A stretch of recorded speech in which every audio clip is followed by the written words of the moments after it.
Bonjour et bienvenue à Up dans le Wok. Aujourd'hui, on va faire des korokke qui sont des croquettes japonaises. C'est une recette qui est très facile à faire, il n'y a pas une tonne d'ingrédients, je pense que ça va être très accessible pour tout le monde. Pour les accompagnements, il va y avoir quelques petites sauces qui peuvent être un peu plus difficiles à trouver, mais même pour ça, on va avoir des sauces maison à vous proposer avec des ingrédients très communs. Donc, on a vraiment travaillé fort pour vous sortir quelque chose de très accessible. Et tous les ingrédients qu'on va voir dans la recette d'aujourd'hui nous ont été gracieusement offerts par les supermarchés KimFat.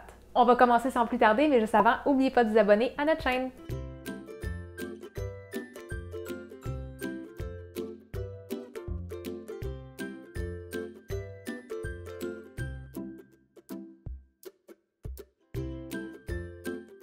La toute première chose à préparer, ça va être nos patates, parce que les croquettes, ça va être composé de patates pilées et de viande. Donc, on va commencer par éplucher 2 livres de patates, 908 grammes.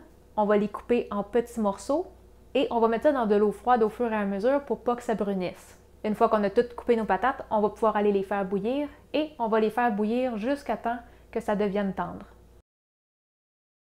Pendant qu'on attend le 15-20 minutes que les patates finissent de cuire, on va préparer notre viande. Et dans un wok ou dans un poêlon, on va mettre une cuillère à table de beurre, du beurre non salé. Et on va faire revenir un moyen oignon, qui est environ 150 grammes, qu'on va avoir haché quand même pas trop finement, mais bien haché. On va les faire revenir comme ça jusqu'à temps qu'ils soient ramollis, puis qu'ils commencent un petit peu à brunir. On veut avoir un petit peu plus de saveur caramélisée dans nos oignons. Donc là, on peut voir qu'il y a des petits coins bruns sur mes oignons. On va pouvoir continuer avec la viande. On va mettre une demi-livre de bœuf haché et vous pourriez aussi mettre du porc haché. On va l'écraser un petit peu. Et on peut tout de suite mettre nos assaisonnements. On va avoir un quart de cuillère à thé de sel, une cuillère à thé de poudre d'oignon et un quart de cuillère à thé de poivre noir. Et là, on va essayer de bien venir briser nos morceaux de viande. On veut vraiment que ce soit bien haché.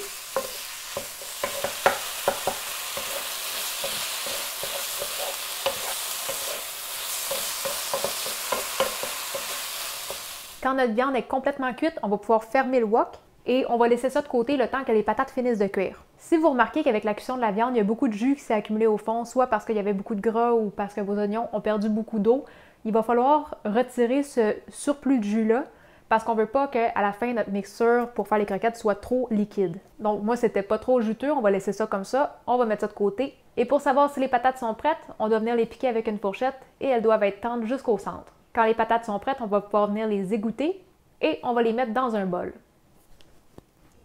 Une fois qu'on a transféré nos patates dans un bol, on va pouvoir ajouter une cuillère à table de beurre non salé, une cuillère à table de poudre d'oignon, une demi-cuillère à thé de poivre noir. Et là, pour le sel, vous pouvez varier de une demi-cuillère à thé à une cuillère à thé.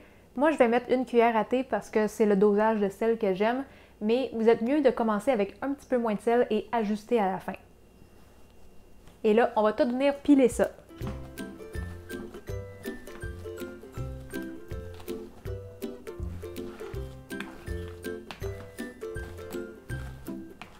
Et vous allez peut-être trouver aussi que les patates pilées ont l'air vraiment sèches. Et c'est normal, il faut avoir cette texture-là si on veut que ça se tienne pour faire une croquette. Si on essaye de faire des patates pilées un petit peu plus onctueuses, ça ne se tiendra pas.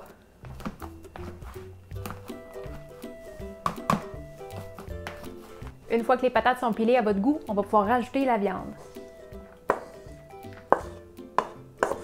Et là, on va bien mélanger ça.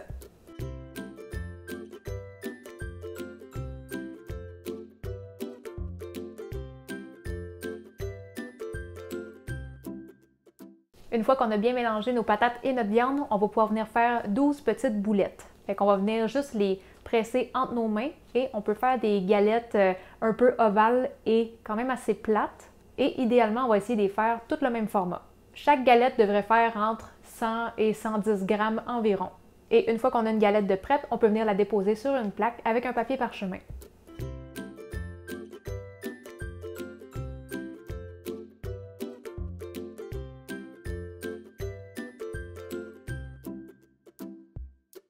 Une fois qu'on a fini de faire nos 12 galettes, on va mettre ça au réfrigérateur pour 30 minutes et c'est vraiment important de ne pas sauter cette étape. Il faut les faire refroidir, sinon ça va juste exploser dans la friteuse. Et pendant ce 30 minutes-là, on peut préparer les accompagnements et on va commencer avec la petite salade de choux.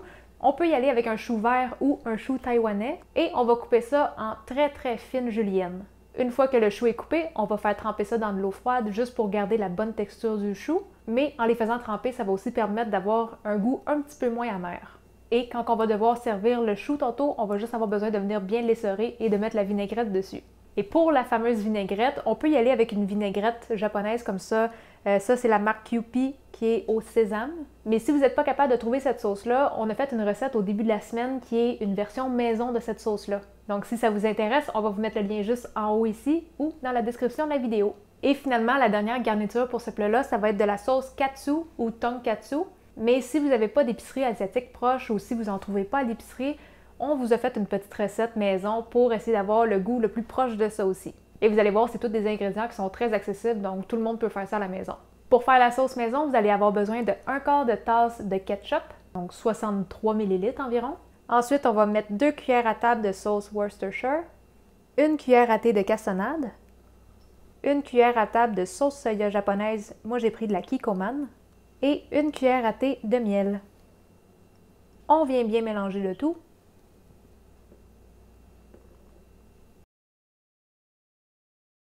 Une fois qu'on a fini avec les sauces, avec le chou, on va juste attendre que le 30 minutes finisse et on va pouvoir continuer avec nos croquettes. Ça fait 30 minutes que nos galettes reposent dans le frigo, donc là on va pouvoir mettre la panure. Et pour la panure, vous allez avoir besoin de farine tout usage. On va prendre à peu près 1/3 de tasse. On va aussi avoir besoin de 2 œufs battus et 1 tasse et demie de panko. 1 tasse et demie, ça fait 150 g. Donc la première étape, ça va être de prendre une galette de patates et de l'envelopper dans la farine. On va enlever l'excédent. Ensuite, on va le mettre dans l'œuf et dans le panko.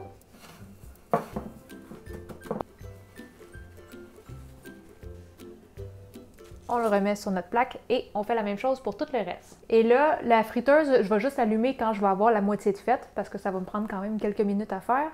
Donc, une fois que j'ai fait 6 des galettes, je vais mettre la friteuse à 375 degrés Fahrenheit.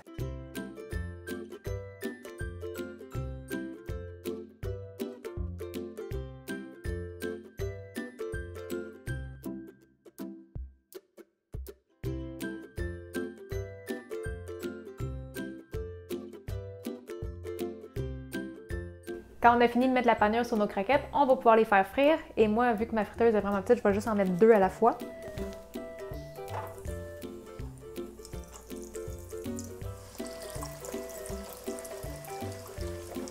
Et on va les frire comme ça de 2 à 3 minutes. Vous pouvez les retirer quand vous trouvez que la couleur est belle. Et à la mi-cuisson, il faudrait les tourner juste pour être sûr que ça grille égal des deux côtés. Et quand les croquettes sont prêtes, on va les mettre sur un papier essuie-tout. Si jamais vous trouvez que ça frit trop vite, que ça brunit un petit peu trop vite, vous pouvez descendre un petit peu la température ou juste les faire cuire un peu moins longtemps.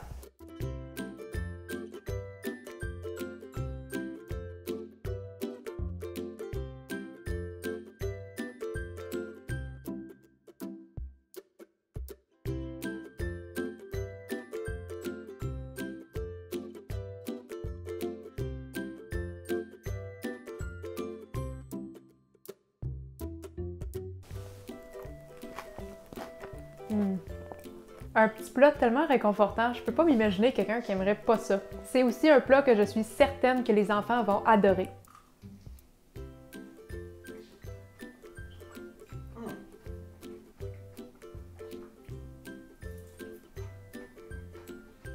Mariage parfait de saveurs. Excellent. Pour les croquettes, ça en fait 12. Je vous dirais qu'en général, 2 par personne, c'est une quantité raisonnable. 3 maximum, mais après ça, on est quand même assez bourré. Nous, on les fait toutes frire, mais si jamais il nous en reste, on va juste les garder au frigo et le lendemain, on va les cuire au four. Si on les fait cuire au micro-ondes, la chapelure va être un peu molle, mais au four, ça redevient très croustillant. Et c'est déjà tout pour la recette d'aujourd'hui. Si vous avez besoin de la recette écrite, elle va être disponible sur notre blog et on va vous mettre le lien juste en dessous de la vidéo. Si vous aimeriez nous aider en contribuant à la chaîne, c'est possible avec la page Patreon et en devenant contributeur Patreon, ça va aussi vous donner accès à quelques bonus. Si vous avez des questions à propos de nos recettes, vous pouvez venir nous les poser sur notre groupe Facebook Cuisine asiatique fait maison. Ça va nous faire plaisir de vous aider. N'oubliez pas de vous abonner à notre chaîne YouTube, ça nous aide tout le temps beaucoup et faites des petits pouces. Et sur ce, on se dit à la prochaine. Bye bye!